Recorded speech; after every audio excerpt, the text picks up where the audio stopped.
was the evergreen Volkswagen microbus that really started the trend towards these large family cars that aren't quite minibuses some 40 years ago. But things really changed with the Renault Espace, the first purpose-built people carrier. And Chris Goffey has been testing two of the latest releases in this growing class.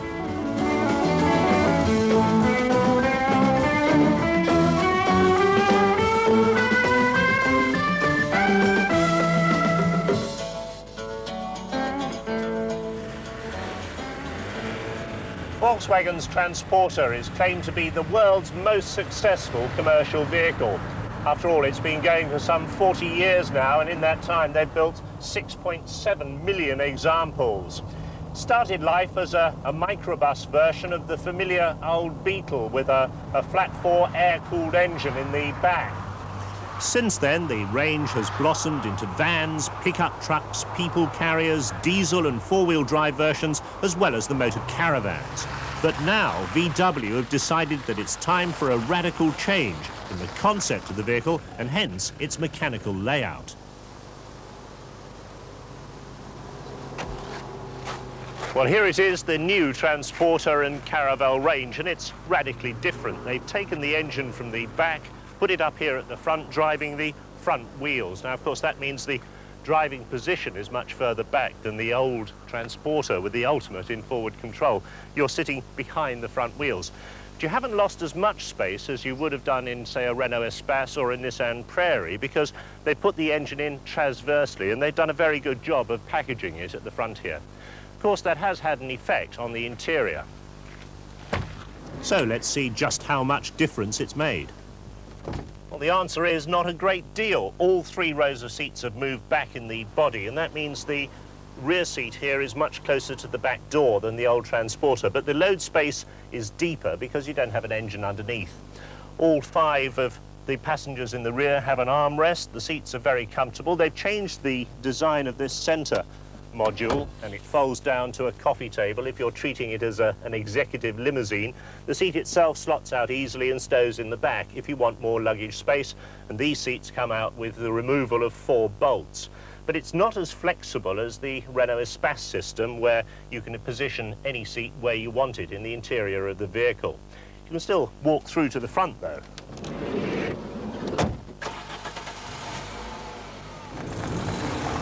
As you pull away, you're immediately aware that this is a much more conventional petrol engine than the old Transporter. They're derived from the Audi range, 2-litre 4-cylinder petrol, 2.5-litre 5-cylinder petrol, and a 5-cylinder diesel. But they've been detuned to suit the Transporter. They deliver their power low down in the mid-range, and they slog away really well.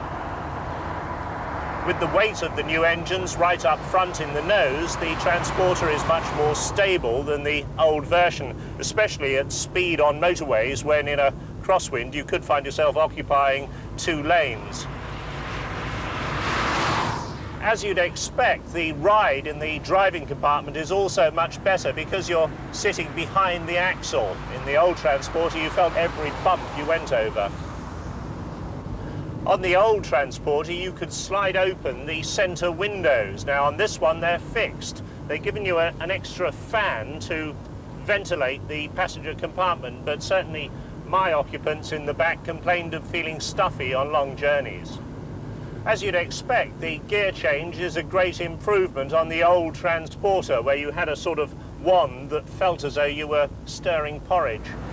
Now, like all Volkswagens, the new Transporter is very competent, but it does look a bit like a Ford Transit. You have to ask if they've sacrificed some of their individuality. It is a very conventional vehicle.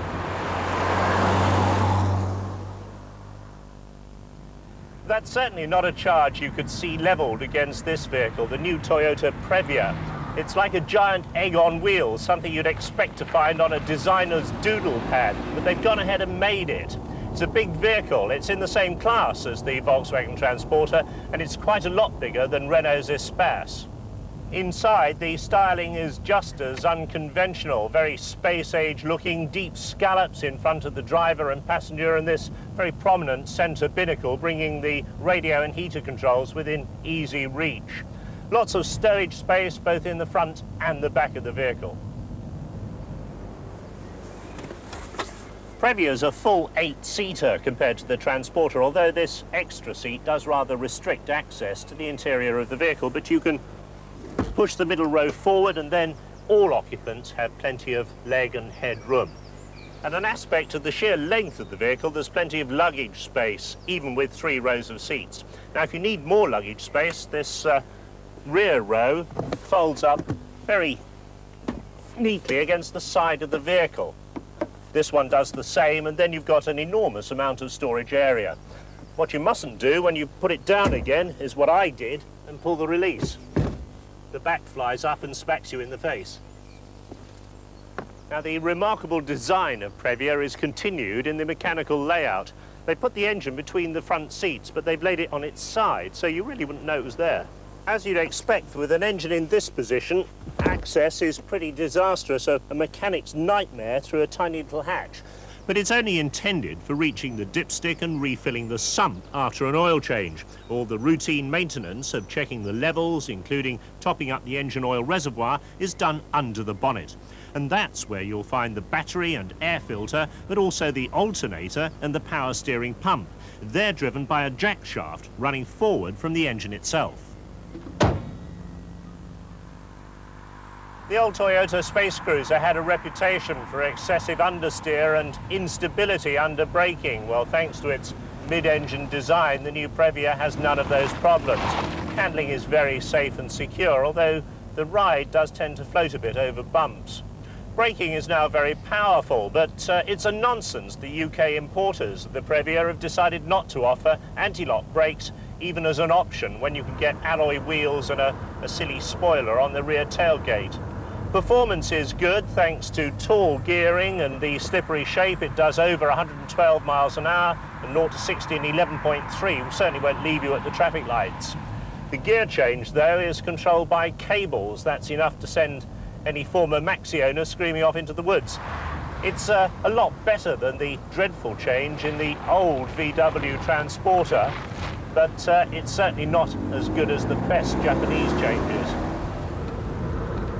Despite its size and weight, the Previa is an easy vehicle to drive. It feels like a car on the road, the steering is light, and the turning circle isn't at all bad. And in this high driving position, you get a good view of the road.